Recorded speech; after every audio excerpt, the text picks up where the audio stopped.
Before I spoke a word, you were singing over me. You have been so, so good to me. Before I took a breath, you breathed your life in me. And you have been so, so kind to me. Oh, the overwhelming, never-ending. 할렐루야. 잘 지내셨죠? 네, 오늘 갈라디아서 12번째 시간이고요. 오늘 주제로는 율법의 두 얼굴입니다. 율법이 상징하는 그 두 얼굴이 있는데 오늘 율법과 저주, 그 관계에 대해서 설명해 보고 율법에 갇힌 인간의 상태에 대해서 좀 우리 적나라하게 좀 나눠보는 시간을 가지려고 합니다. 그래서 부제는 저주에서 축복으로라는 부제로 정해봤습니다. 우리 본문 말씀을 함께 번갈아가며 교독하도록 하겠습니다. 무릇 율법 행위에 속한 자들은 저주 아래 있나니 기록된 바 누구든지 율법책에 기록된 대로 모든 일을 항상 행하지 아니하는 자는 저주 아래 있는 자라 하였음이라.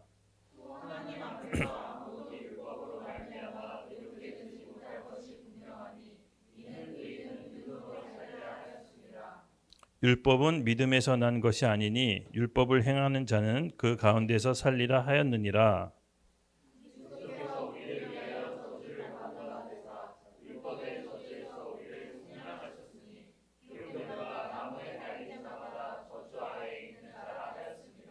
함께 읽겠습니다. 이는 그리스도 예수 안에서 아브라함의 복이 이방인에게 미치게 하고 또 우리로 하여금 믿음으로 말미암아 성령의 약속을 받게 하려 함이라. 아멘. 아멘. 제가 시작하기 전에 철학적인 질문을 한번 던져보겠습니다. 여러분 왜 삽니까? 혹시 사는 이유에 대해서 나는 정확히 알고 있다. 한번 손을 들어주시겠어요? 나는 사는 이유가 정확히 안다. 이게 너무 없는 거 아닙니까? 근데 우리 손 드신 연출님 두 손을 드셨는데 연출님은 왜 살아갑니까? 두 손을 번쩍 드셨습니다. 네. 너무 영적인 대답을 원하는 건 아니었습니다. 제가. 그래서 우리가 항상 영적은 현실에 기반하는 것이겠죠. 물론 정말 옳으신 대답인데 그럼에도 불구하고 나는 좀 이것 때문에 살아간다 이렇게 좀 얘기하고 싶으시면 우리 김세영 사모님 아까 손을 들었는데 뭐 때문에 살아가십니까? 중요한 질문입니다. 다들 정말 영적이시군요. 네, 더 이상 묻지 않겠습니다. 네, 맞습니다, 여러분. 정말 이렇게 잘 대답해 주셨습니다. 근데 여러분 잘 보면요, 우리 교회 밖에 우리 교회 분들은 이렇게 너무 영적으로 살아가시는데 대부분 사는 사람들이 왜 사는지 모르고 계속해서 살아갑니다. 왜 사는지 모르고 살아가면요, 이 세상의 목소리에 굉장히 휘둘립니다. 예. 그리고 내가 있는 이 처지에 대해서 굉장히 비관하게 됩니다. 만약에 세상의 목소리에 대해서 내가 휘둘리면 여러분 지금 왜 사는지를 모르는 겁니다. 사실 왜 사는지가 분명한 사람은 세상의 목소리에 휘둘리지 않겠죠. 그래서 여러분 우리 안에서 내가 왜 사는지에 대해서 해답을 우리 성경에서 찾아야 됩니다. 저는 제 목회의 방향은 제가 이렇게 해라 저렇게 하라고 결정하거나 이렇게 말씀드리지는 않습니다. 다만 왜 사는지 어떻게 살아가야 되는지 성경적인 컨셉을 알려주고 본인이 선택해서 그에 대한 복을 받게 하는 게 제 목회 방향입니다. 그래서 성경은 우리의 인생에 대한 사람에 대한 컨셉을 정확하게 얘기하고 있습니다. 여러분 사람도 인생의 컨셉이 있어야 됩니다. 그 컨셉은 성경에 정확히 나와 있습니다. 단편적으로 탁 이렇게 얘기합니다. 인생은 죽음 후에 심판이 있다. 예. 우리가 천국과 지옥이 있다라고 믿습니다. 믿으시죠? 네, 이것이 성경에서 말한 컨셉입니다. 즉 이 땅에 살아가는 동안 이 세상이 전부인 것이 아니라 죽음 후의 삶이 있다라는 건데 그 죽음 이후의 삶이 이 땅에 내가 살아가는 동안 결정된다고 합니다. 그럼 우리가 어떻게 살아가야 되는지 컨셉이 잡혀지죠? 예, 이렇게 잡힌 컨셉과 잡히지 않은 컨셉은 여러분 첨예하게 인생의 끝이 말로가 달라집니다. 장례식장 이제 아무래도 목회하다 보니까 장례식장 많이 가잖아요.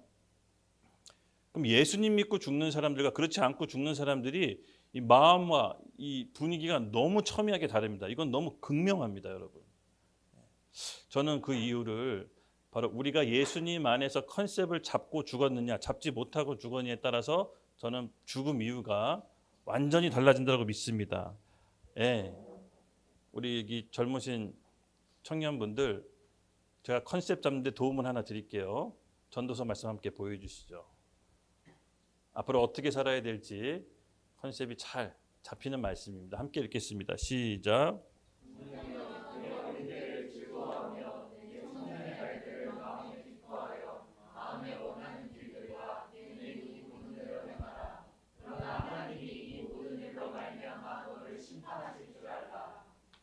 아멘, 아멘.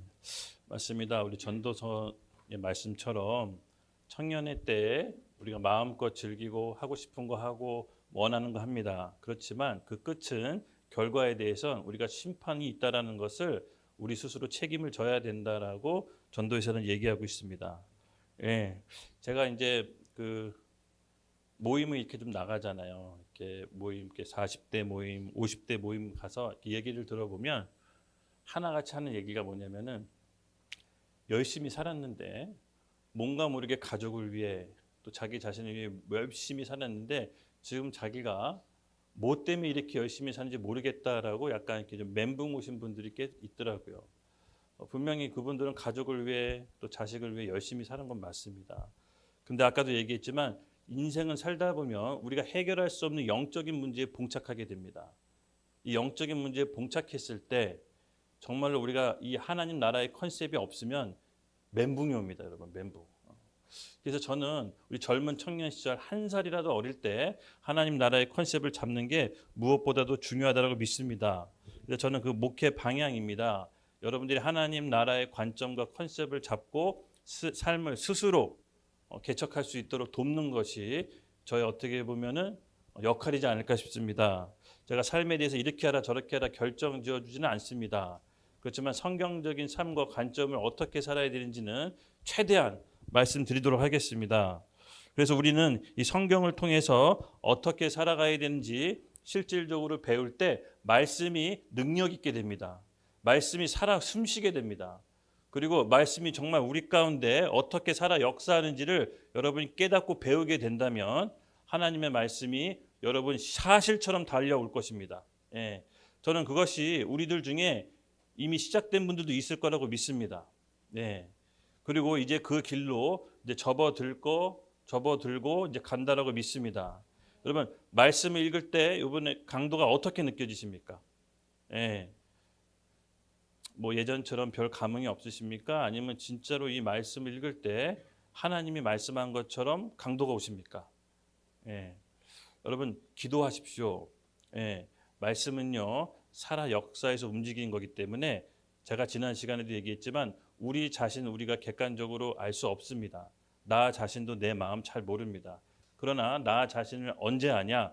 말씀으로 내 자신을 조명에 비춰봤을 때 비로소 내가 누군지 지금 내 생각이 잘못됐는지 그런지를 분별할 수가 있는 것입니다.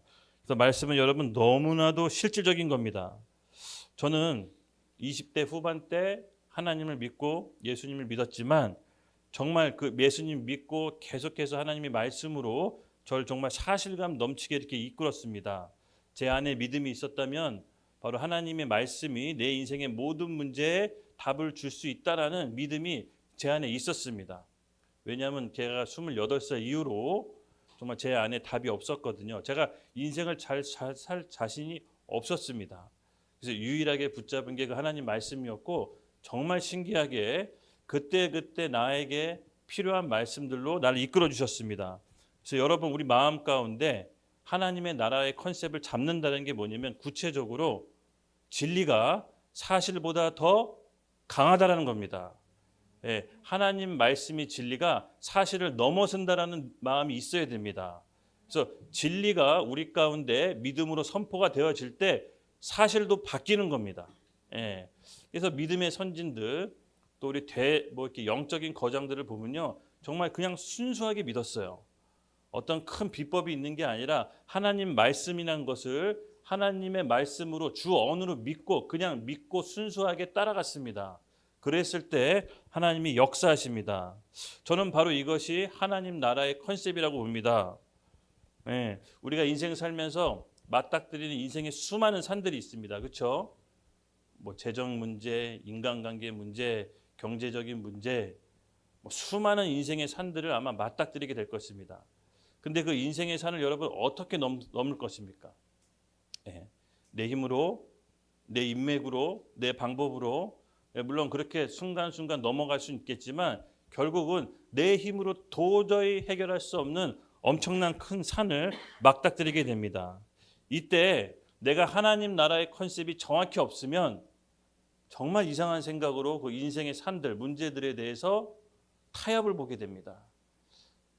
심지어 어떤 사람은 이렇게 얘기하는 사람이 있습니다. 아, 하나님이 날 겸손케 하려고 나에게 이렇게 어려운 상황을 주신 거야. 물론 일정 부분 맞을 수도 있습니다. 또 어떤 부분은 하나님이 날 겸손케 하려고 정말 이 질병을 나한테 수십 년 동안 주신 거야. 그러면 나는 겸손해야 돼. 물론 맞을 수 있습니다. 그렇지만 잘 생각해 보십시오. 정말 하나님께서 우리에게 질병과 고통과 아픔으로 이 세상을 겸손케 하려고 한평생 우리에게 삶을 주셨습니까? 아닙니다. 아닙니다. 여러분. 하나님은요. 우리의 모든 저주를 십자가에서 담당하셨습니다. 그리고 우리가 인생의 산을 만날 때 예수 그리스도의 보혈의 능력으로, 예수 그리스도의 왕적 능력으로 그 산들에 대해서 명령하라고 하셨습니다. 물론 모든 문제가 다 그렇게 해결되는 건 아닙니다. 저도 압니다. 하지만 인생에 있어서 우리가 가져가야 될 컨셉이 있는 겁니다. 하나님 나라의 컨셉. 하나님께서 우리를 왕과 제사장으로 세우셨다고 하셨죠? 예. 제가 좀 서두에 말이 좀 길어지긴 하는데 그냥 좀 이 얘기를 좀 하겠습니다. 여러분, 하나님 나라는 민주주의일까요? 아닐까요? 네. 하나님 나라는 민주주의가 아닙니다, 사실. 그 민주주의가 왜 생겼는지 아십니까? 죄로 타락한 인간에게 하나님이 차선책으로 준 게 민주주의입니다. 인간 한 사람이 독점적으로 권력을 갖고 있으면 반드시 부패하기 때문에 권력을 나눈 겁니다. 근데 원래 하나님의 나라는 킹덤 오브 갓이라고 하죠. 하나님의 나라는 민주주의가 아닙니다. 하나님의 생각과 뜻, 왕의 생각과 뜻을 그 나라에 펼치는 게 하나님 나라의 컨셉입니다. 그런데 하나님께서 우리를 왕으로 삼으셨다고 합니다. 여러분 이게 무슨 뜻인지 아십니까? 예. 얼마 전에 찰스 황태자가 어머니 엘리자베스 여왕 돌아가시고 왕위를 물려받죠. 제가 그 텔레비전에서 그 장면 보고 되게 영적이라고 좀 느꼈어요. 무슨 얘기냐면은 여러분 왕은요 내가 왕이 되려면 그러니까 왕자가 내가 왕이 되려면 선대 왕이 죽어야 됩니다. 그래야 왕이 될 수 있습니다. 그렇지 않으면 왕국의 한 영토, 한 식민지에서 자기가 이 영토에서 자기가 왕이라고 새롭게 선포해야 됩니다. 그래야 자기 영토가 생깁니다.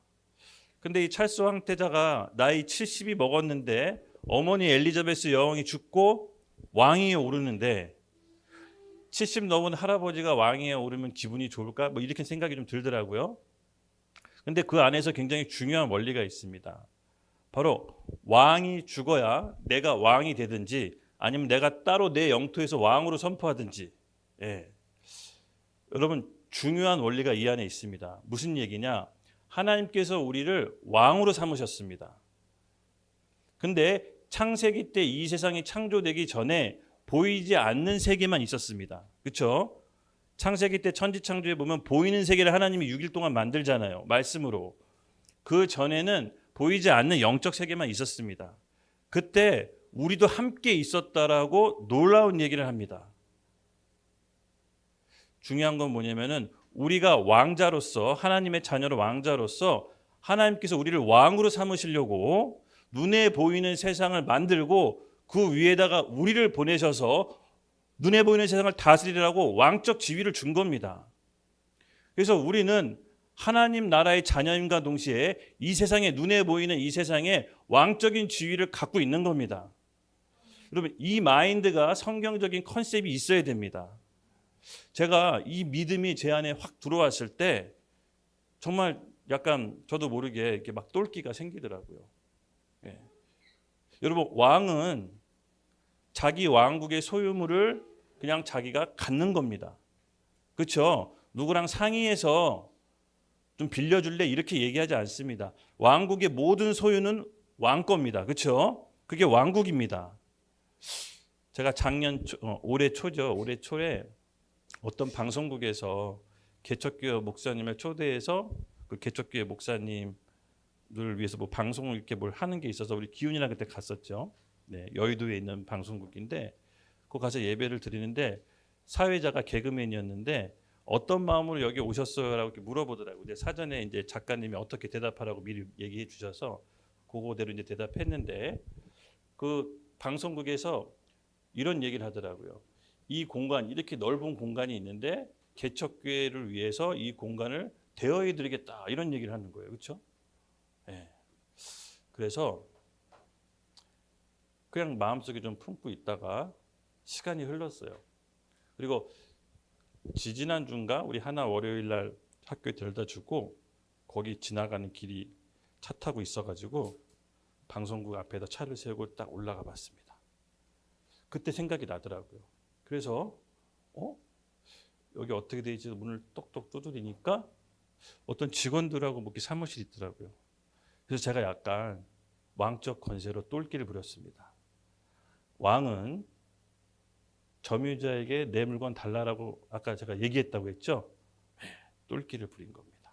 어떻게 하냐? 당나귀 사건 기억나세요? 예수님이 예루살렘 입성할 때 제자들 니네 어디 가서 당나귀인데 그거 갖고 와라. 그랬더니 제자가 누가 뭐라고 하면 어떡합니까? 그랬더니 주께서 쓰신다고 해라. 근데 정말 신기하게 가서 당나귀를 풀었더니 그 사람이 그 당나귀 왜 풀입니까? 그랬더니 주께서 쓰실 거다 했더니 그 주인이 당나귀를 보내줍니다. 그게 불현듯 생각이 났습니다. 그래서 제가 선포했습니다. 이 공간 하나님께서 우리에게 주실 거다. 주께서 쓰시겠다. 왕적인 권세로 얘기하는 겁니다. 물론 직원들한테 그렇게 얘기 못했습니다. 그렇게 얘기했던 또 큰일 나겠죠. 그래서 제가 문 앞에서 이 공간은 주께서 쓰신다. 내게로 올지어다 라고 선포하고 잠깐 돌아왔습니다. 예, 이것이 바로 하늘나라의 컨셉입니다. 왕은 자기 왕국의 소유물을 그냥 명령해서 가져오는 거지 협상해서 빌리는 게 아닙니다. 약간 이상해 보이지만 이것이 하늘나라의 컨셉입니다. 하나님께서는 우리 이 땅에 왕으로 보내셨습니다. 왕이 쩔쩔매지 않습니다. 먹고 살려고 아둥바둥하지 않습니다. 왕은 곧 죽어도 돈이 없지 가오가 없는 게 아닙니다. 그렇죠? 왕적인 권세로 이거 내 왕국의 소유물이니까 내한테 내놓으십시오. 뭘 이렇게 사람한테 직접적으로 얘기하면 경찰서에 갈 수도 있으니까 그러니까 원리를 알려주는 겁니다. 예, 이런 하늘나라의 컨셉과 마인드가 여러분 있어야 됩니다. 다소 이상해 보이더라도 연습을 하셔야 됩니다. 예. 그래서 마음에 드는 자매가 있다. 나랑 결혼합시다. 한번 해보십시오. 이게 또 먹힙니다. 의외로 먹혀요. 이게 왕적인 권세로 내 왕국에 왕비가 되라. 이 정도 기백이 있어야 되지 않겠습니까? 왕인데 지금 하나님 맡기셨는데 그렇지 않아요? 우리 기훈이 그렇게 했잖아요. 보라 나랑 결혼해라. 명령이다. 그래서 그렇게는 안 한 것 같긴 한데. 네. 하여튼 뭐 그런 마인드를 갖자라는 겁니다. 이 패배 의식, 안 될 거라는 마인드. 이미 왕적인 권세를 갖기 전에 세상으로부터 주입됐던 수많은 거짓말들. 예, 여러분, 제가 우스갯소리로 얘기했지만 이게 실제입니다. 예, 말씀이 우리 가운데 실제로 왔을 때 하나님께서 우리를 왕으로서 이 땅을 통치하고 다스리게 하는 겁니다. 예, 우리 각자 분야가 다르잖아요. 그렇죠? 전공도 다르고 직장도 다릅니다. 그 지역은 하나님은 우리에게 영토로 맡기신 겁니다. 영토로 다스리라고. 왕적인 권세로 다스리십시오. 예, 돈이 없지 가오가 없는 게 아닙니다. 하나님께서 우리에게 주신 영토라고 생각하십시오. 그래서 쩔쩔매면 안 됩니다. 할렐루야. 예.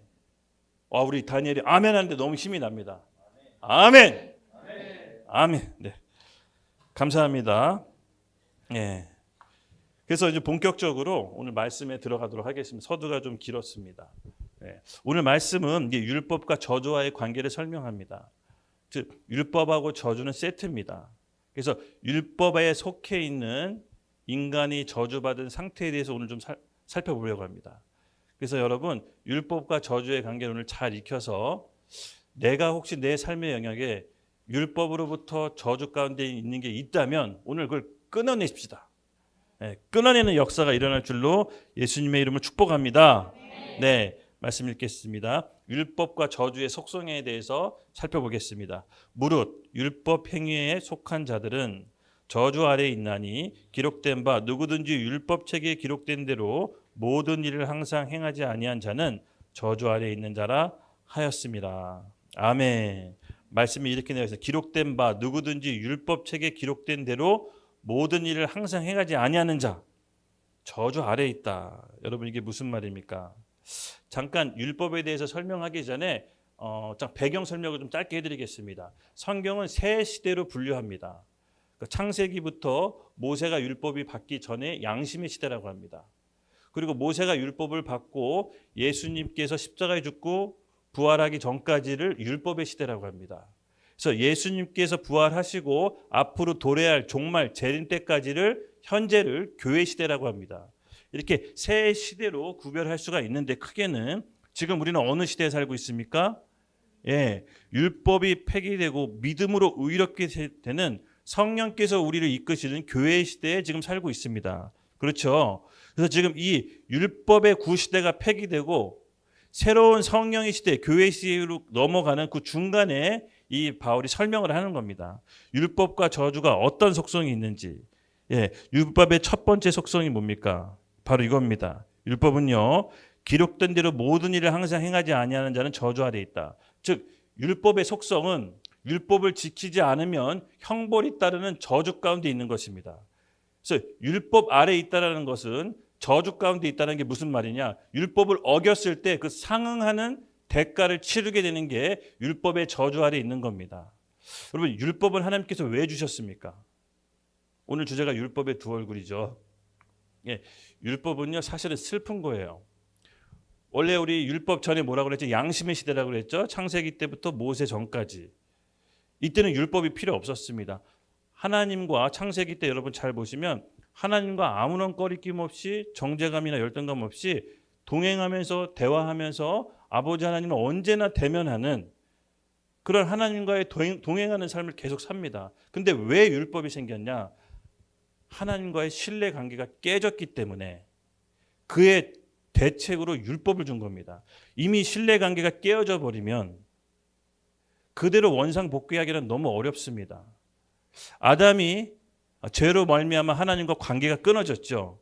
그리고 나서 하나님께서 다시 원상태로 복귀하신 게 아니라 율법을 주고 이제부터는 조건부 만남이 됩니다. 이게 너무 가슴 아픈 현실입니다. 처음 신뢰관계가 깨진 다음에 율법을 줌으로써 조건부 관계가 되는 겁니다. 와, 이게 얼마나 가슴 아픈 이야기입니까? 이게 부부가 이렇게 살다가 신뢰관계가 크게 깨졌다고 상상해 봅시다. 남편이 아내를 믿을 수 있을까요? 아내가 남편을 전처럼 믿을 수 있을까요? 어렵습니다. 그 다음부터 어떻게 되냐? 조건을 겁니다. 조건. 이렇게 해야 돼. 이렇게 해야 돼. 이렇게 해야 돼. 그게 왜 그렇습니까? 신뢰 관계가 깨졌다라는 겁니다. 그래서 율법은 사실은 하나님과 신뢰 관계가 깨진 결과물로 나온 겁니다.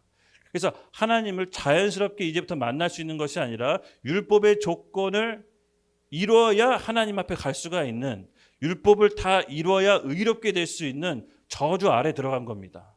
가슴 아픈 현실이죠. 그래서 이 율법은요, 아까도 얘기했지만 기록된 대로 행하지 않으면 율법의 저주를 받게 돼 있습니다. 이것이 바로 율법에서 말하는 저주 상태입니다. 그리고 여러분, 저주가 뭡니까? 저주는 하나님의 복에 벗어난 상태를 저주라고 합니다. 즉 우리가 마땅히 받아야 될 복을 받지 못한 상태를 저주 상태 아래에 있다라고 합니다. 그래서 율법 아래에 있다라는 것은요, 지금 인간이 정상적인 상태가 아니라는 겁니다. 아까도 얘기했지만 자연스럽게 저주 가운데 들어가게 됩니다. 왜? 하나님과의 신뢰가 깨졌기 때문에. 그의 차선책으로 율법을 줘서 이제는 율법을 지켜야지만 하나님을 만날 수가 있는 가슴 아픈 인간의 처지가 바로 율법의 시대인 것입니다. 그래서 이 율법의 시대 때 인간에게 가장 심각한 건 뭐냐? 네. 본인이 그런 저주 상태에 있는지도 모르는 영적인 어두운 상태에 있다라는 게 인간에게 가장 심각한 겁니다. 여러분, 영적 어둠, 영적인 어둠에 빠져 있다. 이게 뭡니까? 영적 어둠이 뭘까? 네, 영적인 실체를 깨닫지 못하는 겁니다. 즉, 눈에 보이는 세상이 전부라고 믿는 겁니다. 눈에 보이지 않는 영적인 세계가 있죠. 천국과 지옥이 있죠. 하나님 나라가 있습니다. 근데 그것을 믿지 않고 눈에 보이는 세상이 전부라고 믿는 게 영적으로 어두운 상태입니다. 근데 그 영적으로 어두운 상태 가운데 있는 게 바로 저주라고 하는 겁니다. 저주. 네. 하나님의 복이 미치지 못하는 거죠. 그래서 그렇다면 그 영적 어두움을 고린도후서 4장 4절에는 이렇게 표현하고 있습니다. 우리 함께 읽겠습니다. 시작.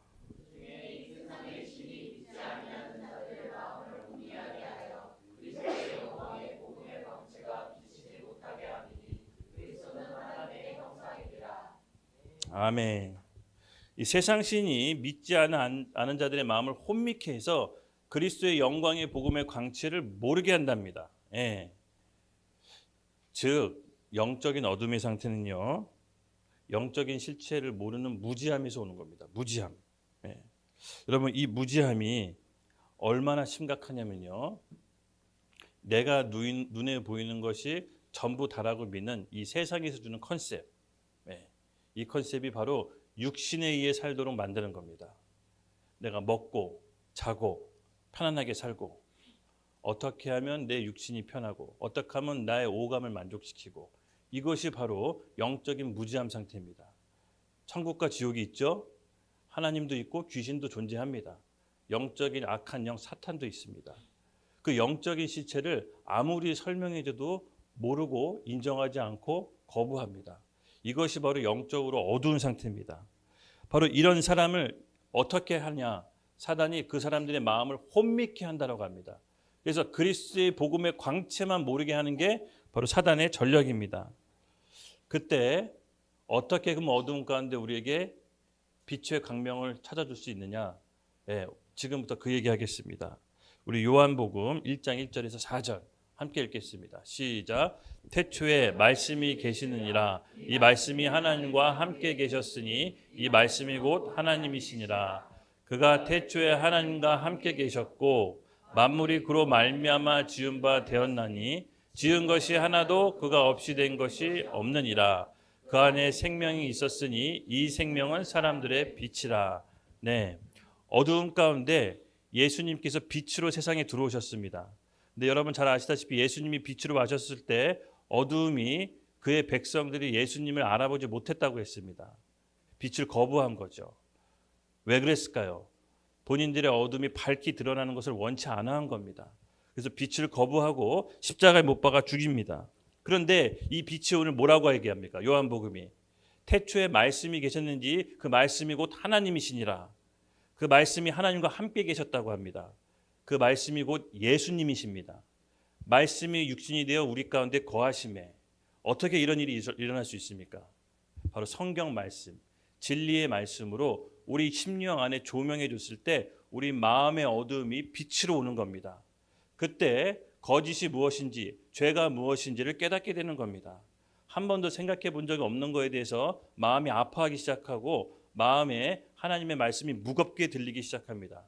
그것은 빛이 들어왔다라는 증거입니다.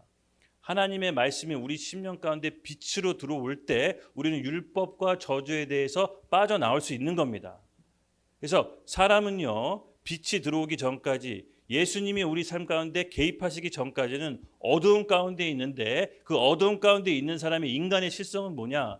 율법 가운데 저주를 받으며 한평생 매여 종노릇하며 죽기를 무서워한다라고 합니다.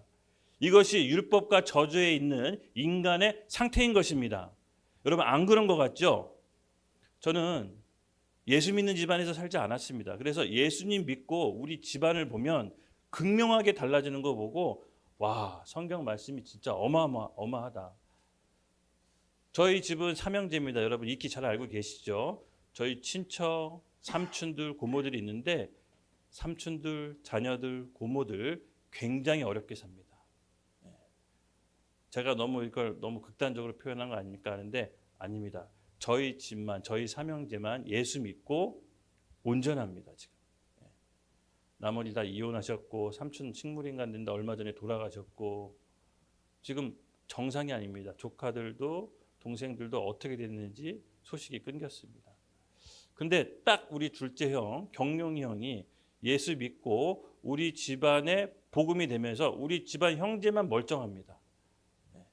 이게 저는 예수 믿고 자동적으로 끊겨지는 저주도 어마어마하다는 걸 저는 믿습니다.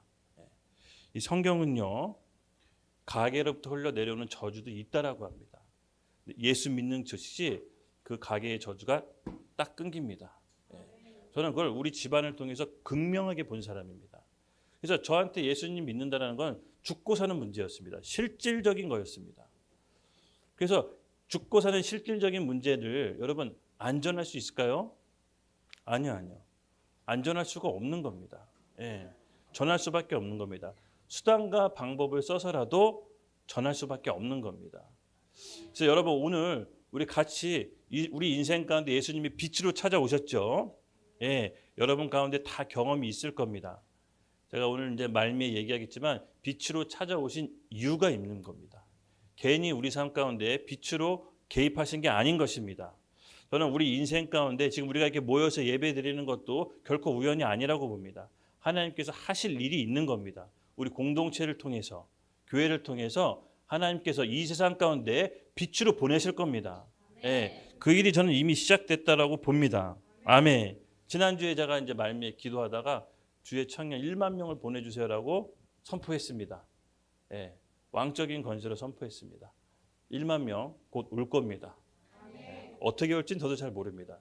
그냥 왕은 내 군사를 부르는 겁니다. 어명이요라고 하면 군사가 듣고 다 무릎을 꿇잖아요. 영적인 이 세계에서 저는 사탄들에게 얘기한 겁니다. 어명이요. 주의 군사 1만 명이 올 텐데 막지 말라라고. 저는 그 싸움이 이미 시작됐다라고 믿습니다. 그래서 여러분 이렇게 율법의 저주 가운데 있다라는 것이 먼저 인식이 되는 게 먼저입니다. 할렐루야. 빛으로 온다라는 것은 내가 지금 이 상태로 있으면 안 된다라는 것을 인식하는 겁니다. 그렇게 인식이 돼야 내가 그 율법의 저주 가운데로 빠져나올 수가 있는 겁니다. 그래서 여러분 기도하십시오. 내가 빛을 받았는데 아직도 내가 빛의 상태로 있지 않다라고 느껴지면 기도하셔야 됩니다. 인식이 일어나야 됩니다. 그리고 내가 하나님께서 주신 왕적인 권세가 있는데 아직도 마인드가 종과 노예의 마인드라면 왕적인 마인드로 바꾸게 해달라고 기도하셔야 됩니다. 이 싸움이 우리의 싸움의 시작입니다. 이 하늘나라의 컨셉이 없으면 기도를 담대하게 할 수가 없습니다. 내 문제의 산에 대해서 담대하게 선포할 수가 없는 것입니다. 여기서부터 시작해야 됩니다. 할렐루야. 물론 모든 것이 다 그렇게 이루어집니까? 아닙니다. 시간차가 있습니다. 그러나 포기하지 말아야 될 것은 우리의 정체성인 겁니다. 존재 자체는 바뀌지 않는 것입니다. 제가 훈련 때도 얘기했죠. 사람은 아무리 짐승 흉내를 내도 사람이란 본성은 바뀌지 않습니다. 개가 아무리 사람 흉내를 내도 개라는 본성이 바뀌지 않습니다. 예수님 안에서 이전 것은 지나갔으니 보라 새 것이 되었도다라고 했을 때는 그 본성 자체가 바뀌지 않는 겁니다. 우리가 상황과 환경과 세상의 메시지가 우리가 뭐라고 얘기하든 결코 흔들리지 않아야 됩니다. 그것은 하나님 나라의 컨셉이 장착이 됐을 때만 가능한 겁니다. 할렐루야. 아멘. 11절 두 번째 율법과 저주의 관계를 살펴보겠습니다. 또 하나님 앞에서 아무도 율법으로 말미암아 의롭게 되지 못할 것이 분명하니 이는 의인은 믿음으로 말미암아 살리라 하였음이라. 아멘. 율법과 저주의 속성 두 번째, 아무도 하나님 앞에 율법으로 말미암아 의롭게 될 수 없다라는 겁니다. 즉 율법으로는 아무리 발버둥 쳐도 하나님 앞에 의롭게 될 수 없는 저주가 있습니다. 율법의 속성 아시죠? 100개를 다 지켜도 99개를 다 지켜도 하나 안 지키면 100개 전체를 안 지키게 되는 아주 회개무시한 아주 율법입니다. 그래서 율법을 아무리 지키려고 애써도 율법의 문제가 뭐면 아무도 지킬 사람이 없다라는 겁니다. 못 지킨다는 겁니다. 이것이 바로 율법의 두 번째 저주의 속성입니다. 근데 하나님께서는 왜 이걸 아시면서 이거 율법을 주셨을까? 아까도 얘기했죠. 율법은 죄의 결과로 나온 거라고. 예. 하나님 관계가 신뢰가 끊어져서 그 차선책으로 나온 거라는 걸 여러분 인식하셔야 됩니다. 예. 그래서 이것을 이제 이따가 예수님께서 완전히 회복하실 겁니다. 예. 기대되시죠? 예. 그래서 여러분 이 율법을 통해서 아무도 의롭게 될 수 없는 게 인간의 비참한 현실입니다. 그래서 내가 이 율법적인 사람 있잖아요. 종교적인 사람. 이 특징이 뭐냐면요. 율법을 굉장히 지키려고 애씁니다. 말씀을 굉장히 지키려고 애씁니다. 근데 그 의도가 말씀을 지키려고 하는 의도가 내 의로움 때문에 말씀을 지키려고 하는 경우가 있습니다. 나도 알게 모르게 신앙생활 하면서. 근데 이 사람들의 특징은 뭐냐면요. 내가 말씀을 지키면 지킬수록 그 말씀의 기준으로 다른 사람을 판단합니다. 그리고 그 말씀에 미치지 못하면 다른 사람을 정죄합니다. 근데 잘 생각해 보십시오. 율법은 우리가 인식하지 못하는 법들도 굉장히 많습니다. 내가 인식하는 것만 지키는 겁니다. 내가 인식하지 못해서 율법을 어기는 경우가 훨씬 더 많습니다. 그래서 예수님께서는 다른 사람의 티 눈을 보고 지적하지 말라라고 합니다. 우리 말씀 마태복음 7장 3절 읽겠습니다. 시작. 어찌하여 형제의 눈 속에 있는 티는 보고 내 눈 속에 있는 들보는 깨닫지 못하느냐. 아멘. 맞습니다. 이 율법을 너무나도 지키려고 하는 이 종교적인 사람의 특징은 자기는 다 율법을 지켰다고 생각합니다. 그래서 자기가 지킨 그 율법의 의로움으로 다른 사람을 판단하게 됩니다. 근데 예수님께서는 그렇게 하지 말라는 겁니다. 왜? 네가 모르는 율법도 네가 무수히 많이 범하고 있다라는 것을 알려주고 싶은 겁니다. 그러면 어떻게 해야 되냐? 예수님께서 황금 비율로 얘기해 줍니다. 네, 우리 마태복음 7장 2절 함께 읽겠습니다. 시작. 너희가 비판하는 그 비판으로 너희가 비판을 받을 것이요 너희가 헤아리는 그 헤아림으로 너희가 헤아림을 받을 것이다. 아멘. 그래서 율법을 내가 지켰다고 해서 그 율법의 의로움으로 다른 사람을 판단하지 말고 다른 사람을 헤아려라. 네가 만약에 그 다른 사람을 비판하면 똑같이 율법을 너보다 더 잘 지키는 사람한테 비판받게 된다. 왜냐? 율법은 아무도 다 이룰 수 없기 때문에. 예. 여러분 그렇기 때문에 우리는 예수님께서 가르쳐준 황금 비율, 예, 조금 마음을 넓게 가지십시다. 마음을 조금 넓게 열읍시다. 그래서 나는 이렇게 다 하는데, 나는 이렇게 다 잘 지키는데 왜 쟤는 저렇게 못 지키고 저렇게 맨날 저렇게 살아? 막 이렇게 하면 그 비판하는 걸로 율법 더 잘 지키는 사람한테 비판받게 돼 있습니다. 근데 좀 모자라도 그래 나도 그런데 뭐 헤아리고 품고 가면 그 헤아림으로 본인도 헤아림을 받게 됩니다. 이것이 예수님의 황금 비율입니다. 그럼 죄 지은 거 어떻게 해요? 죄 지은 거 눈 감아줘요? 그게 아닙니다. 하나님께서 강하게 다루실 겁니다. 그 믿음이 있어야 됩니다. 할렐루야. 네, 요 황금 비율을 잘 기억하십시오. 이것이 두 번째 율법과 저주의 속성으로부터 빠져나오는 방법입니다. 그리고 세 번째, 율법과 저주의 속성 세 번째 12절입니다. 함께 읽겠습니다. 시작. 율법은 믿음에서 난 것이 아니니 율법을 행하는 자는 그 가운데에서 살리라 하였느니라. 아멘. 율법과 저주의 속성 세 번째. 율법은 그 안에 속해 있는 사람은 그 안에서만 행하고 절대로 빠져나올 수 없습니다. 우리 여러분 옛날에 동물원 가면 제가 홈플러스에도 본 것 같은데 다람쥐가 쳇바퀴 돌듯이 계속 쳇바퀴만 도는 거 혹시 홈플러스에서 본 적 있습니까? 다람쥐 본인은 그 쳇바퀴에 빠져나오려고 열심히 쳇바퀴를 발버둥 치지만 발버둥 치면 칠수록 빠져나올 수 있을까요? 아니요, 더 빨리 쳇바퀴를 돌려야 됩니다. 딱 보고 이 말씀 구절이 딱 생각이 납니다. 바로 인간의 상태가 이 율법을 빠져나오려고 아무리 애써도 빠져나올 수 없구나. 그 시스템 안에 있으면, 그 판 안에 있으면 아무리 율법을 잘 지키려고 빠져나오려고 해도 못 빠져나온다는 게 인간의 율법의 저주의 상태인 것입니다. 너무나 비참하고 힘들겠죠? 네. 그래서 여러분 이 율법의 시스템을 판을 바꿔야 되는데 인간 스스로 이 판을 바꿀 수가 없습니다. 성경은. 내가 이 율법 안에 사는 사람은 스스로 율법의 저주로부터 빠져나올 수 없다라는 게 성경의 가르침입니다. 그러면 도대체 이 율법을 하나님이 100번 양보해서 인간의 죄로 인해서 차선책으로 줬다 이겁니다. 그럼 아무도 율법 못 지키면 다 지옥 가라는 얘기입니까? 도대체 율법을 왜 준 겁니까? 라고 반문할 수 있을 겁니다. 스스로 궁금증이 들지 않겠습니까? 근데 율법을 주신 이유가 있습니다. 이것이 바로 오늘 주제인 율법의 두 얼굴입니다. 율법으로는 아무리 의롭게 될 수 없지만 율법을 통해서 죄를 깨닫고 죄의 심각성을 알고 인간의 한계를 느낀 다음 믿음으로 나아갈 수 있도록 징검다리 역할을 하는 것이 바로 율법의 역할인 것입니다. 우리 말씀을 함께 로마서 3장 20절을 함께 읽겠습니다. 시작. 그러므로 율법의 행위로 그의 앞에 의롭다 하심을 얻은 육체가 없나니 율법으로는 죄를 깨달음이라. 아멘. 로마서 7장 7절 이어서 읽겠습니다. 시작. 그런즉 우리가 무슨 말을 하리요? 율법이 죄냐? 그럴 수 없느니라. 율법으로 말미암지 않고는 내가 죄를 알지 못하였으니 곧 율법이 탐내지 말라 하지 아니하였더라면 내가 탐짐을 알지 못하였느니라. 아멘. 네, 율법의 역할입니다.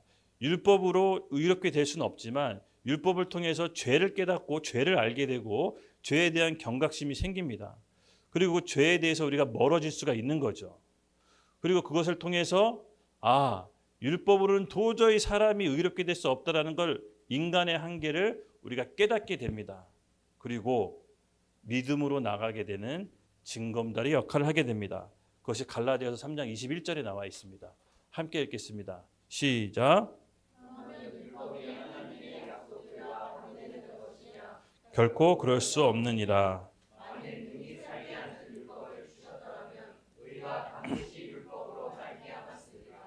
아멘. 바로 이 의가 반드시 율법으로 말미암느니라. 예. 그래서 율법이 무용지물 폐기된 것이 아니라 율법을 통해서 의롭게 됨을 나갈 수 있도록 믿음의 길을 여는 것입니다. 여러분 사람이 단번에 믿음을 가질 수 있을 거라 생각하십니까? 아니요. 내가 단번에 믿음을 갖는 것은 불가능합니다. 과정이 있습니다. 과정. 예, 과정이 있습니다. 마틴 루터가 믿음으로 의롭게 되는 이신칭의 교리를 깨닫기 전까지는 그가 과정이 있었습니다. 갑자기 눈에 번쩍이듯이 하나님께서 계시를 주신 것이 아니라 그 삶 가운데 하나님께서 그에 이끄시면서 율법으로는 도저히 의롭게 될 수 없다는 것을 깨닫게 한 겁니다. 우리 성 베드로 성당을 무릎으로 올라가야 구원받는다라는 게 그 당시에 속성이 있었습니다. 그래서 마틴 루터가 성 베드로 성당을 무릎으로 이렇게 올라가다가 진짜 이렇게 해서 구원받는 게 맞아? 정말 구원받는 길 하나님 이렇게 만드신 게 맞아라고 스스로 의문점이 들기 시작했습니다. 그리고 그는 누구보다도 율법을 잘 지켰습니다. 의롭게 되기 위해서. 그는 카톨릭 사제였잖아요. 근데 그것이 의문점이 늘 드는 겁니다. 무릎이 피가 까지도록 도대체 몇 번을 올라가야 내가 구원받을 수 있을까? 그때 하나님께서 깨닫게 해주시는 게 있습니다. 그 과정 끝에 오직 의인은 믿음으로 말미암아 구원을 받는다. 그때 그 성경 구절이 눈에 보이는 것입니다. 어느 날 갑자기 믿음이 뚝딱 생기는 게 아니라 모든 것은 과정이 있는 것입니다. 그래서 이 율법을 통해서 내가 의롭게 될 수 없다라는 걸 깨닫는 사람이 믿음으로 구원받는 게 얼마나 값지고 소중한 것을 깨달을 수가 있는 겁니다. 갑자기 믿음으로 은혜로 구원받는다. 돼지 목에 진주 목걸이 걸어주지 말라 그랬습니다. 하나님의 가장 소중한 구원, 자기 외아들 독생자를 죽여서 우리를 살린 그 구원이 아무 감흥 없는 사람한테 이거 내 목숨 걸고 널 살린 거야 라고 얘기해 본들 그 사람이 은혜롭게 여길까요? 절대 그렇지 않습니다. 인간은 죄인이라 마음 아프지만 사실 깨지고 부서지는 과정을 겪어야 하나님의 구원의 손을 붙잡는 것입니다. 그 구원의 은혜가 얼마나 소중한지를 비로소 깨닫는 겁니다. 그래서 율법은 그 자체로는 의롭게 될 수는 없지만 믿음으로 의롭게 되는 구원, 그 징검다리 역할을 하는 역할이 우리에게 있는 것입니다. 그래서 율법이 두 얼굴입니다. 율법은 그 안에 들어가면 저주를 받지만 한편으로는 율법을 통해서 믿음으로 가는 길을 열 수가 있는 것입니다. 그래서 오늘 이 율법에 대해서 우리가 잘 정리가 됐을 거라 믿습니다. 네, 제가 전에도 한번 얘기했는데요. 이 율법의 시대에 율법을 다 안 지켰을 것 같은데 하나님이 의롭게 여겨주는 사람이 있었습니다. 제가 두 사람 찾았습니다. 근데 그 마리아의 남편 요셉 있죠? 마리아의 남편 요셉은 하나님이 요셉의 의로운 행동을 보고 의롭다라고 여겼는데 어떤 행동이었냐면요. 자기 아내가 임신을 하잖아요. 근데 성령으로 잉태해서 임신했는지 마리아 남편 요셉은 알지 못합니다. 그래서 그때 당시 결혼하기 전 상태에 약혼녀가 여러분 임신했다는 건 뭡니까? 그건 다른 남자랑 관계 맺었다는 거 아닙니까? 그건 돌에 맞는 투석형입니다. 간음. 근데 요셉은 그렇게 하지 않았습니다. 마리아를 사랑했습니다. 그래서 조용히 없던 걸로 하고 덮고 사람들한테 밝히 드러내지 않았습니다. 그랬더니 그 요셉의 행동을 보고 하나님이 의롭게 여깁니다. 예. 영어 그 NIV 찾아보니까 faithful to the law라고 적혀 있더라고요. 법을 다 충실히 지켰다. 그러니까 율법을 다 충실히 지켰다라고 표현되어 있습니다. 요셉이 율법을 다 지켰을까요? 아니죠. 율법을 다 지키진 않았지만 율법을 다 지키려고 애쓰는 마음을 하나님이 보셨던 것 같습니다. 그래서 그 표현을 쓴 것 같습니다. faithful to the law. 법을 다 지키진 않았지만 너의 마음과 의로운 마음이 내가 다 지킨 걸로 봐줄게. 율법의 시대에 의롭게 되는 사람이 있었네라고 성경에 찾았습니다. 여러분 맞습니다. 율법은 그 안에 저주가 있지만 하나님께서 율법을 통해서 의롭게 가는 길을 우리에게 열어주신 겁니다. 그래서 13절은요. 이제 율법의 저주를 어떻게 깨는지 그리고 어떻게 믿음으로 의롭게 되는 새 시대를 여섰는지 하나님의 일이 13절에 나와 있습니다. 우리 같이 기대하는 마음으로 읽겠습니다. 시작. 그리스도께서 우리를 위하여 저주를 받은 바 되사 율법의 저주에서 우리를 속량하였으니 기록된 바 나무에 달린 자마다 율 아래에 서 있는 자라 하였습니다. 아멘. 아까도 얘기했지만 율법의 저주 아래에 있는 인간은 스스로 빠져나올 수 없다라고 했습니다. 그렇죠? 그것이 이제 율법과 저주의 속성인데 이때 하나님께서 어떻게 개입하시느냐? 인간 스스로 빠져나올 수 없기 때문에 하나님께서 특단의 조치를 내리십니다. 그것은 뭐냐? 속량이라는 방법을 통해서 우리가 율법의 저주로부터 빼내오는 특단의 조치를 씁니다.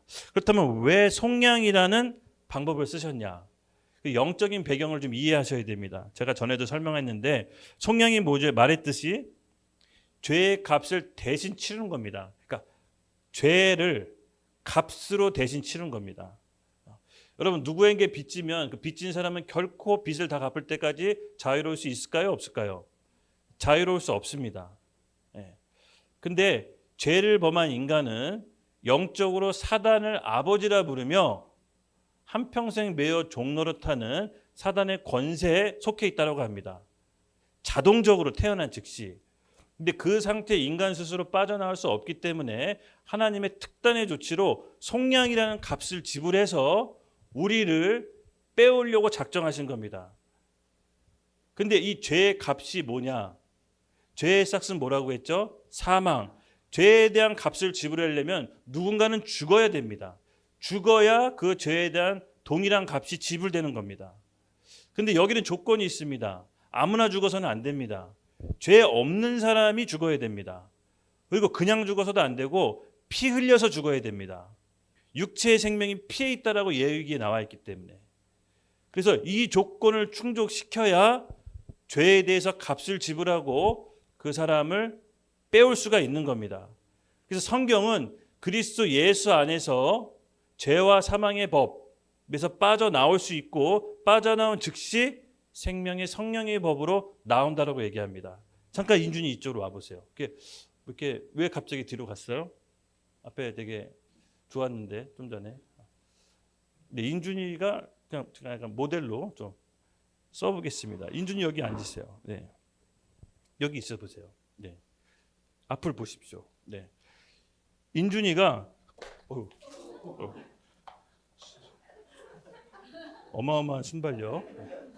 네, 인준이가 죄 가운데 사단의 노예로 있습니다. 근데 인준이를 빼올려면 영적인 속성상 그냥 빼올 수가 없습니다. 인준이가 태어난 즉시 사단이 통치하는 죄와 사망의 법이 있습니다. 그렇죠? 제가 있는 곳이 예수님이 통치하는 생명의 성령의 법이 있습니다. 인준이가 너무 불쌍해. 너무 괴로워. 내가 구해주고 싶어. 구할 수 있을까요? 못 구합니다. 이 나라에서 죄와 사망의 법에서 생명과 성령의 법으로 오려면 생명과 성령의 법은 이민을 받아주지 않습니다. 이민을 받아줄 수 있는 나라가 아닙니다. 그럼 어떻게 옮길 수 있느냐? 죽고 이 죄와 사망의 법에서 얘가 죽고 생명과 성령의 법에서 다시 태어나야 됩니다. 그래서 비자가 발급이 안 되고 이민이 안 받아져. 그래서 내가 아무리 친하고 아무리 내가 동생 같고 피부치 같다도 구해줄 수가 없습니다. 얘가 여기서 죽어야 됩니다. 그래서 예수님의 특단의 조치가 바로 속량입니다. 실제로 죽일 수가 없기 때문에 예수님이 대신 죽어야 되는 겁니다. 그래서 대신 죽고 이 생명의 성령의 법에서 대신 태어나야 여기서 살 수가 있는데 그것을 실제로 죽일 수가 없기 때문에 믿음으로 옮길 수 있도록 길을 열어놓으신 겁니다. 이게 놀라운 하나님의 비밀인 것입니다. 그래서 누구든지 예수 믿으면 이전 것을 지났으니 보라 새 것이 되었다라고 새로 거듭나는 원리가 바로 여기 있는 것입니다. 즉 속량이라는 것은 인준이를 대신 죽일 수 없기 때문에 예수님께서 직접 인간의 몸을 입고 죽기로 작정하신 겁니다. 네, 들어가십시오. 네. 말씀을 이해되셨죠? 속량이란 거. 그래서 말씀을 함께 읽겠습니다. 우리 로마서 8장 3절. 어떻게 하나님이 특단의 조치를 취했냐? 함께 읽겠습니다. 시작.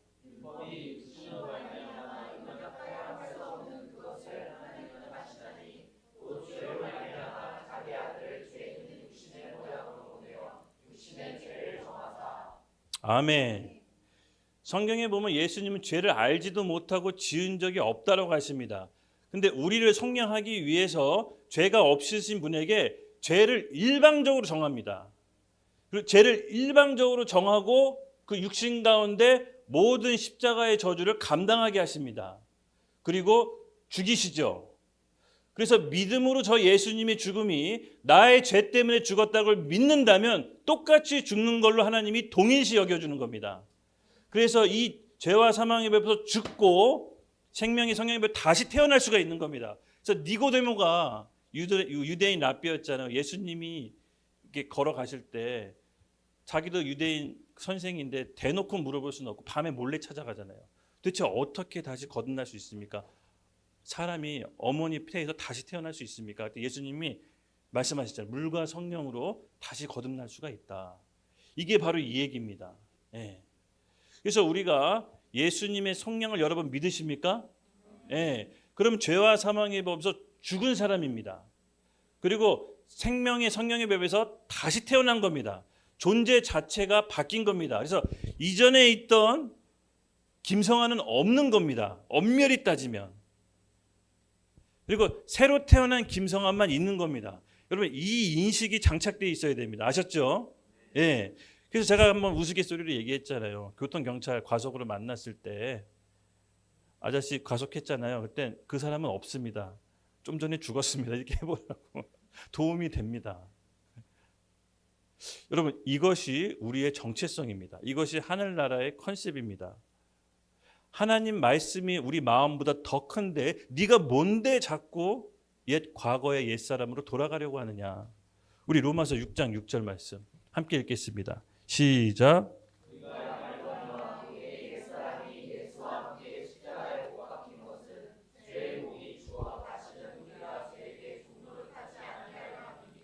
아멘. 실제로 우리가 죽진 않았지만 우리 옛사람이 예수와 함께 십자가에 못 박혀 죽은 것은 죄의 몸이 죽어 다시는 죄 가운데 종로를 타지 않게 하려 함이라. 아멘. 이것을 실제로 믿는 것입니다. 이것을 오직 믿을 때 새로 거듭난 영으로 왕 같은 제사장으로 살 수가 있는 겁니다. 교회를 아무리 오래 다니고 모태신앙을 아무리 오래 다녀도 이거 못 믿고 신앙생활하는 사람 너무 많이 봤습니다. 믿지를 못해요. 네. 제가 이제 영적인 거장들 이렇게 뭐 옛날에 우리 조용기 목사님이나 이런 분들 이렇게 간증 이렇게 들어보면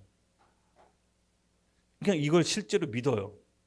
그리스도 안에서 완전히 새롭게 거듭났다는 걸 실제로 믿어요. 그리고 그냥 그렇게 선포해요. 내 안에 병이 왔다. 내 자녀에게 병이 왔다. 조용기 목사님 둘째가 초등학교 때 죽을 병에 걸려서 거의 죽기 일보 직전이었는데 불법이라고 선포하더라고요. 하나님 나라에선 불법이다. 실제로 믿은 거예요. 그때 그 애가 살아났어요. 우리에게 제가 좀 필요한 거는 지성과 이성이 아니라 저는 지금 믿음이라고 봅니다. 여러분 진리가 사실을 바꾸는 겁니다. 눈에 보이는 사실에 딸려 들어가지 마십시오. 반지성주의 아닙니까? 반이성주의 아닙니까? 아닙니다. 성경은 진리가 삶을 바꾼다라고 얘기합니다. 우리가 진리의 말씀을 믿는 것입니다. 그래서 여러분 이 하나님 안에서 이 컨셉을 계속해서 오래 제가 말씀 때마다 설교 때마다 계속해서 반복해야 하는 이유가 뭐냐면 이게 사실은 먼저 돼야 그 다음에 신앙 생활을 하는 겁니다. 보면은 지금 신앙은 없고 생활만 있어요. 신앙은 모르는데 교회에서 이거 해야지 저거 해야지 생활만 하려고 그래. 여러분 아닙니다. 우리 하나님 나라의 컨셉 그리스도 안에서 내가 누군지 먼저 장착되고 신앙이 바로 서야 그 다음 생활이 있는 겁니다. 그것이 신앙 생활입니다. 믿으시죠? 네. 그래서 이뿐만 아니라 여러분 놀랍게도 그리스도 안에서 우리를 새로운 피줄로 만들었을 뿐만 아니라 아까 우리 부제가 뭐였죠? 저주에서 축복으로. 그 다음 우리가 누려야 될 이 땅에 복이 있는 것입니다. 먼저 우리의 정체성을 한번 확고히 하고 그 다음 구절 함께 읽겠습니다. 로마서 8장 1절 그리고 고린도서 5장 17절 같이 제가 너무 좋아하는 구절이거든요. 로마서 8장 1절 함께 심차게 읽겠습니다. 시작. 그러므로 이제 그리스도 예수 안에 있는 자에게는 결코 정죄함이 없나니. 아멘. 우리 고린도서 5장 17절 시작. 그런즉 누구든지 그리스도 안에 있으면 새로운 피조물이라 이전 것은 지나갔으니 보라 새 것이 되었도다. 아멘. 이게 우리의 현재 모습이고요. 우리의 정체성입니다. 하나님께서 우리의 이 정체성을 올바로 가질 때 그 다음께서 성령으로 우리를 개별적으로 통치하실 겁니다. 죄에 대해서 생각나게 하고 깨닫게 하고 아파하게 하고 성령의 직접적인 수술이 들어갑니다. 관계의 문제, 인생의 문제, 삶의 문제에 대해서 무엇이 잘못됐는지를 성령께서 조명해 주셔서 빛 가운데로 우리를 들어오실 겁니다. 여러분 그 빛 가운데 들어올 때 기쁜 마음으로 수술을 받으십시오. 쉽게 가려고 멀리 돌아가지 마세요. 저도 그때 문제 오는 것들을 피하고 쉬운 길로 갔던 적이 있는데 결국 10년, 20년 후에 또 똑같은 문제에 봉착시키더라고요, 하나님이. 아, 이게 피할 수 있는 게 아니구나. 여러분 알게 될 겁니다. 지금 나한테 당면한 문제는 지금 내가 하나님께서 꼭 해결해 주시라고 주신 겁니다. 해결하라고. 피하면요 10년 후에 더 크게 와요. 똑같은 사건으로. 믿으시죠? 지금이 변할 수 있는 아주 절호의 기회입니다. 저는 이 말씀을 붙잡고 나가는 모든 여러분들에게 오늘 이 순간부터 저주에서 축복으로 옮겨졌음을 믿음으로 선포합니다. 제가 끝날 때까지 끝난 게 아니라고 했죠. 지금 뭐 이렇게 실패했다라고 생각할 수도 있고 지금 낙담되시는 분들도 있고 지금 우리 연극 뭐 관계가 없다고 좀 힘들어할 수 있겠지만 여러분 속지 마십시오. 끝날 때까지 끝난 게 아닙니다. 과정이 있는 겁니다. 과정. 그 과정을 통해서 하나님께서 우리를 다른 길로 인도하실 겁니다. 저는 믿습니다.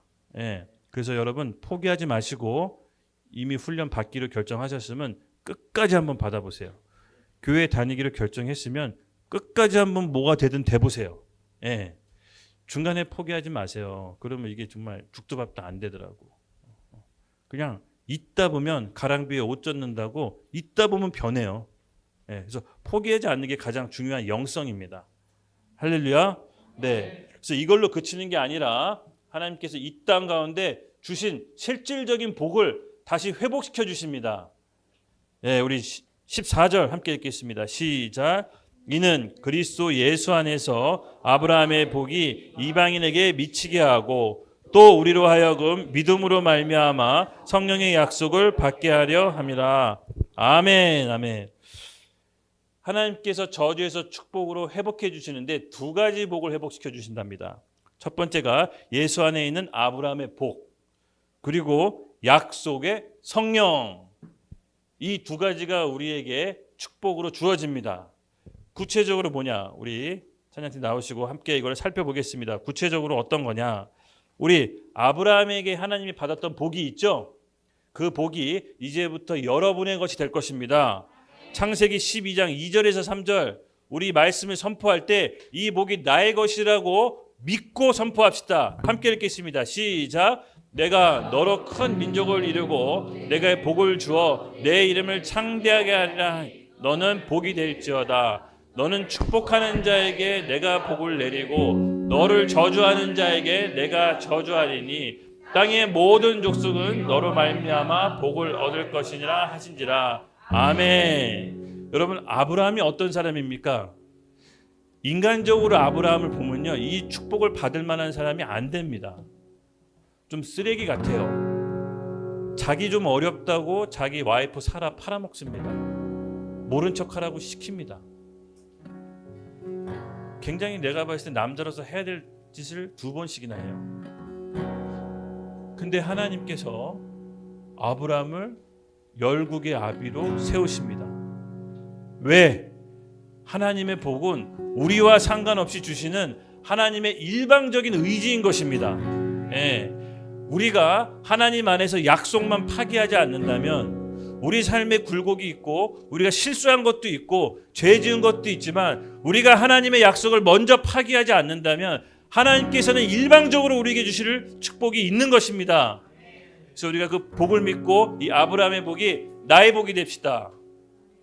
이름을 한번 넣어볼게요. 내가 자기 이름 넣어보고 너를 할 때 내 이름 넣어봅시다. 여러분, 이 복이 여러분의 복이 될 것입니다. 아멘. 이름 넣으세요. 각자 이름 넣어볼게요. 기타 쳐주고요. 성한이가 너로 말미암아 큰 민족을 이루고 죄송합니다. 하나님이 성한이를 말미암아 다시 해볼게요. 다시 해볼게요. 하나님이 성한이로 말미암아 큰 민족을 이루고 성한이에게 복을 주어 성한이의 이름을 창대케 하리라.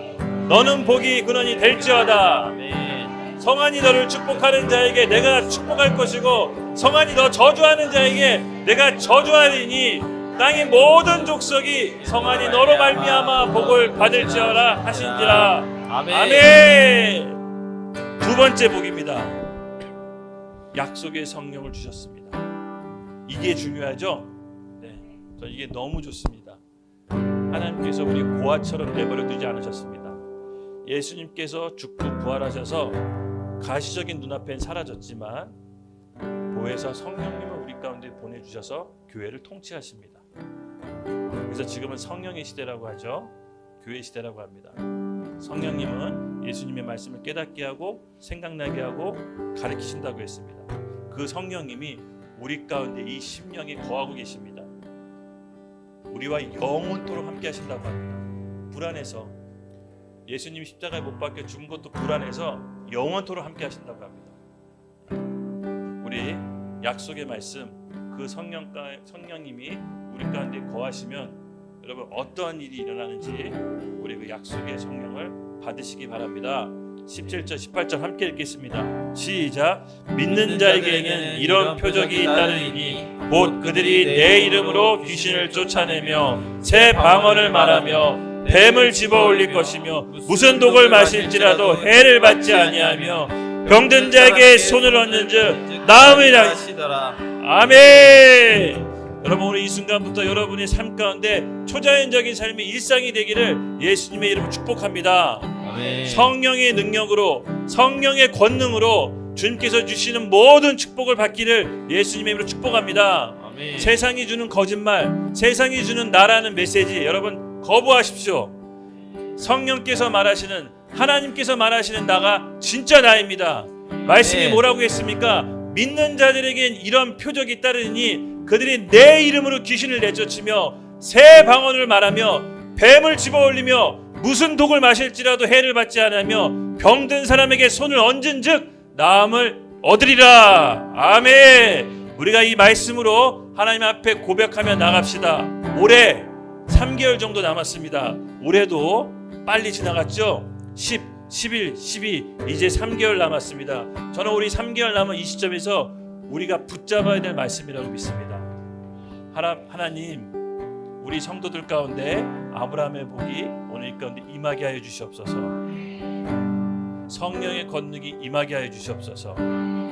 그동안 실패했던 거, 낙담했던 거, 내가 나로 잘못 생각했던 모든 거짓말 그리스도 예수 안에서 모두 다 파쇄될지어다. 파쇄될지어다. 이전 것은 지났으니 보라 새 것이 되었도다. 앞으로가 중요합니다. 지금까지 걸어왔던 길 모두 다 깨끗이 있고 앞으로 하나님 안에서 온전히 나아가기를 예수님의 이름으로 축복합니다. 우리 주여 함께 외치며 일어서며 기도할 때 주님 이곳에 성령의 임재가 가득 채워주시옵소서. 성령의 능력으로 다시 채워주시옵소서. 우리 같이 주여 이름 외치며 기도하겠습니다. 주여. 오늘 이 시간 사단의 악한 모든 결박이 끊어졌음을 선포합니다. 아멘. 특별히 나사렛 예수 그리스도의 이름 명령합니다. 마음에 있는 낙담, 실패, 어두운 과거, 묶여있는 모든 쇠사슬 나사렛 예수 그리스도의 명하느니 끊어질지어다. 아멘. 공황장애, 우울증, 신경쇠약, 그리고 무기력, 낙담의 영, 실패의 영 나사렛 예수 그리스도의 이름으로 끊어질지어다. 아멘. 새롭게 되었음을 선포합니다. 새 마음을 부어주시옵소서. 새 마음을 부어주시옵소서. 새 영을 부어주시옵소서. 우리 성령님께 의지하며 다시 한번 주여 외치며 나가겠습니다. 주여. 우리 개인적으로 좀 감동이 있어서 드리는 말씀인데요, 한 가지만 더 기도하겠습니다. 성령께서 계속 주시는 마음이 있는데 지금 이곳에 있는 우리 가운데 산을 움직일 만한 믿음이 부어주신다는 마음의 감동이 있습니다. 아멘. 여러분 그것을 우리 받으시기를 원합니다. 우리 그걸 받읍시다. 내 인생의 모든 문제 겨자씨만한 믿음만 있다면 이 산을 들리러 바다에 던져지라 하면 그대로 될 것이다라는 말씀입니다. 아멘. 주여, 우리 이 시간 이 심령들 가운데 이제 이전 것은 지났습니다. 새로운 하나님의 정체성으로 산을 움직일 만한 믿음을 지금 이 순간 부어주시옵소서. 아멘. 부어주시옵소서. 아멘. 우리 같이 함께 주여 외치고 기도하며 나가겠습니다. 주여. 하나님 아버지, 오늘 예배도 저희 마음의 중심을 담아 주님께 간절히 올려드립니다. 주님, 오늘 드렸던 모든 기도 제목들 우리 삶 가운데 말씀으로 성취되게 하여 주시옵소서. 주님, 실패하고 낙담하고 우울했던 마음 하나님 이 순간부터 모두 다 새 마음으로 바뀌게 하여 주시옵소서. 아멘. 특별히 우리가 고백한 대로 산을 움직일 만한 믿음이 우리 가운데 시작되게 하여 주시옵소서. 아멘. 믿음이 시작되게 하여 주시옵소서. 오직 의인은 믿음으로 말미암아 산다고 했습니다. 하나님, 우리 가운데 믿음의 역사가 시작됐음을 선포합니다. 감사합니다. 예수님의 이름으로 기도드렸습니다. 아멘.